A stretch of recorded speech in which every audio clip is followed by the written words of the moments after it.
Hello student, welcome to my channel. तो आज के इस वीडियो में हम पढ़ने वाले हैं बीए थर्ड सेमेस्टर के इंग्लिश का यूनिट 1। यूनिट 1 में हम पढ़ने वाले हैं ड्रामा ऑफ आइडियाज़ के बारे में। तो चलिए देखते हैं। सबसे पहले है meaning and definition. Meaning and definition जान लेते हैं। Drama of ideas also known as a problem play is a dramatic genre where the focus is on serious intellectual, social, political और moral issues rather than emotional story lines और physical action. यानी कि drama of ideas को समस्या आधारित नाटक भी कहा जाता है, यानी जिसमें प्रॉब्लम हो, जिस प्ले में प्रॉब्लम हो, यानी कि जिसमें सोशल इश्यूज़ के बारे में बात की जा रही हो या किसी राजनीतिक या नैतिक मुद्दों से जुड़ी बात की जा रही हो, उसी को प्रॉब्लम प्ले बोलते हैं, यानी विचारों का नाटक या कह सकते हैं drama of ideas.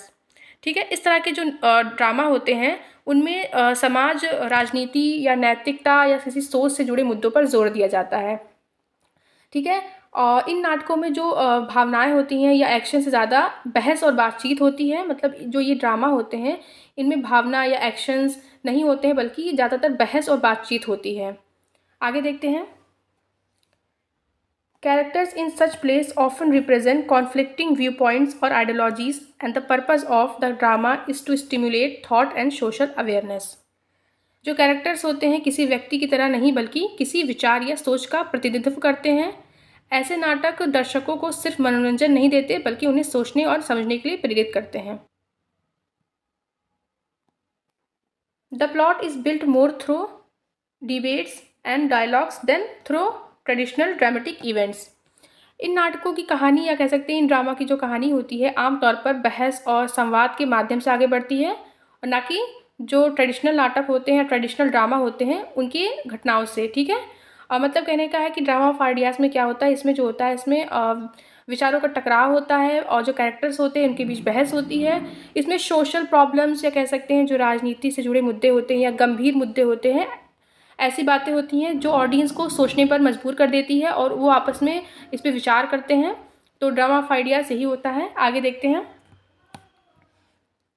Famous writers के डेफिनेशन देख लेते हैं विद एग्जांपल। सबसे पहले हैं जॉर्ज बर्नार्ड शॉ। ये बहुत ही फेमस है ड्रामा ऑफ आइडियाज़ के। तो सबसे पहले इनका देख लेते हैं। The drama of ideas must not just entertain, it must disturb and enlighten. यानी कि जॉर्ज बर्नार्ड शॉ का कहना है कि जो ड्रामा ऑफ आइडियाज़ होता है ये केवल मनोरंजन नहीं देता है, बल्कि ये परेशान भी करता है और ज्ञान भी देता है। मतलब ये ऑडियंस को सोचने पर मजबूर कर देता है और उन्हें ज्ञान भी देता है और साथ साथ एंटरटेन भी करता है। मीनिंग है Shaw believe drama should push the audience to think about society, injustice and reform. George Bernard Shaw मानते हैं कि जो ड्रामा होता है वो समाज, अन्याय और बदलाव पर दर्शकों को सोचने के लिए मजबूर करता है। ठीक है, आगे देखते हैं। इसके एग्जाम्पल देख लेते हैं। तो सबसे पहले है मेजर बारबरा, जिसको लिखा है जॉर्ज बर्नार्ड शॉ ही नहीं, और मिसेस वॉरेन प्रोफेशन भी जॉर्ज बर्नार्ड शॉ ही नहीं लिखा है, नहीं जीबी शाह नहीं लिखा है इसको। ये दोनों एग्जाम्पल हैं। आगे देखते हैं। अगला डेफिनेशन है हेनरी किप्सन का, देख लेते हैं क्या है। What I desire to depict are human beings and the ideas that drive them। Henrik Ibsen का कहना है मैं जो दिखाना चाहता हूँ वो है इंसान और वो विचार जो उन्हें चलाते हैं। मीनिंग क्या है इसका। Ibsen focused on how social forces and personal belief shape human choices. यानी कि इप्सन ने यह दिखाया है कि कैसे सामाजिक दबाव और व्यक्तिगत विचार इंसानों के निर्णयों यानी उनके डिसीजन को प्रभावित करते हैं। उदाहरण में क्या है, a doll house and enemy of the people. ये दोनों हेनरी किप्सन का ही है। ठीक है, आगे देखते हैं। अब आते हैं हमारे अगले हैं जेएल स्टाइन। जेएल स्टाइन का देख लेते हैं। ये ड्रामा क्रिटिक हैं। Drama of ideas is essentially a forum for the contest of reason and morality. यानी कि ड्रामा ऑफ आइडियाज़ जो है वो तर्क और नैतिकता की लड़ाई का एक मंच है, एक स्टेज है। इसका मतलब देख लेते हैं। The core of this drama is a conflict between different ideologies rather than emotion. इसका मतलब ये है कि इस नाटक में भावनाओं से अधिक विचारों की टक्कर दिखाई जाती है। ठीक है, जैसे मैंने बताया कि इसमें विचारों की टक्कर होती है, कैरेक्टर्स के बीच में विवाद होता है, प्रभावित करती है और यही ऑडियंस को सोचने पर मजबूर करती है। आगे देखते हैं। Features of drama of ideas के देख लेते हैं। The central focus is on ideas, not action और सस्पेंस। कहानी किसी विचार या सामाजिक समस्या पर आधारित होती है। कैरेक्टर्स रिप्रेजेंट आइडियोलॉजीज और social beliefs, not just emotions. पात्र जो होते हैं यानी जो कैरेक्टर्स होते हैं वो किसी विचारधारा या सोच का प्रतिनिधित्व करते हैं। Dialogues are thought provoking and often philosophical और पॉलिटिकल। यानी जो बातचीत होती है उसमें गंभीर विषय होते हैं, यानी बातचीत जो होती है वो गंभीर विषय पर होती है। The aim is to raise awareness not only to entertain. जो ड्रामा का मकसद होता है वो लोग, समाज और जीवन के बारे में सोचने का होता है, ठीक है। यानी कि वो अवेयरनेस फैलाने का उसका मकसद होता है ड्रामा का, सिर्फ एंटरटेन करने का नहीं होता है।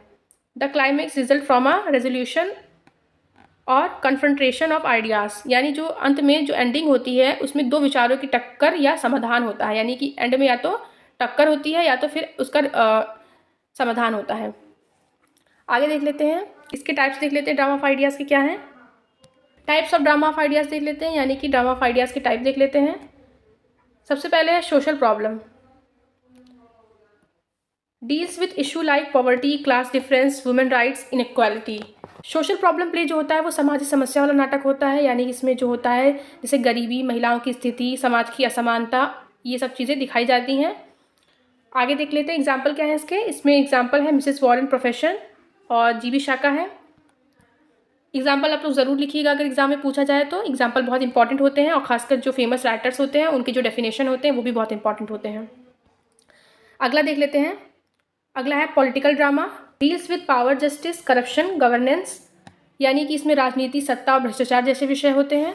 एग्जाम्पल है an enemy of the people, जिसको लिखा है हेनरी किप्सन ने। आगे देख लेते हैं फिलोसफिकल ड्रामा, यानी कि दार्शनिक नाटक जिसको बोलते हैं, centres on human existence, freedom, morality, purpose. इसमें जो होता है जीवन का उद्देश्य होता है आज़ादी, सही और गलत जैसी बातें होती हैं। उदाहरण के लिए मैन एंड सुपरमैन, जीबी शाका है ये। अगला है रिलीजियस एथिकल ड्रामा, यानी धार्मिक और नैतिक नाटक, explore spiritual conflict, ethical dilemmas, good versus evil. इसमें क्या होता है, इसमें जो होता है धार्मिक विश्वास या सही गलत के फैसलों पर आधारित होता है ये नाटक। इसमें जो है धार्मिक बातें या धार्मिक जो विश्वास होते हैं ऐसी बातें होती हैं। एग्जाम्पल में है मेजर बारबरा, जीबी शाका है ये। आगे देखते हैं, तो हमारा लास्ट है कंक्लूजन देख लेते हैं। निष्कर्ष क्या है, drama of ideas is not written to make the audience laugh और cry, it is written to make them think. विचारों का नाटक एक ऐसा नाटक होता है जो हमें सिर्फ हंसाता या रुलाता नहीं बल्कि सोचने की ताकत देता है। It turns drama into a medium of social and moral education, urging the audience to question society, justice, power and truth. यह हमें समाज, न्याय और सच्चाई को समझने और सवाल पूछने की प्रेरणा देता है, ठीक है। तो ये था ड्रामा ऑफ आइडियाज़।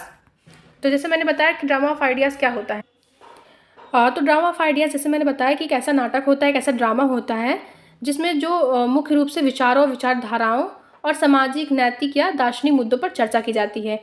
बेसिकली इसमें सोशल प्रॉब्लम्स होते हैं, इसमें राजनीति प्रॉब्लम होते हैं, या कह सकते हैं इसमें मॉरल प्रॉब्लम्स होते हैं। और इसका जो उद्देश्य होता है वो क्या होता है कि ऑडियंस को ये प्रेरणा देता है और सोचने और विचार करने के लिए प्रेरित करता है, ठीक है। और अवेयरनेस फैलाने का इसका मोटिव होता है। इसमें जो होता है विचारों का टकराव भी होता है और साथ साथ इसमें सामाजिक और नैतिक मुद्दे होते हैं, चर्चा होती है, बहस होती है और एंटरटेनमेंट देता ही है, साथ साथ नॉलेज भी देता है, प्रेरणा देता है। और इसमें जो फेमस है सबसे ज़्यादा वो है हमारे जॉर्ज बर्नार्ड शॉ। इसमें बहुत फेमस है ये राइटर जो है, इनका डेफिनेशन ज़रूर लिखिएगा एग्जाम में और एग्जाम्पल भी लिखिएगा साथ साथ। तो ये था हमारा drama of ideas. I hope आपको ये वीडियो हेल्पफुल लगा हो, और अगर ये वीडियो आपको पसंद आया तो इस वीडियो को लाइक कीजिए, शेयर कीजिए और हमारे चैनल को सब्सक्राइब कीजिए। Thanks for watching.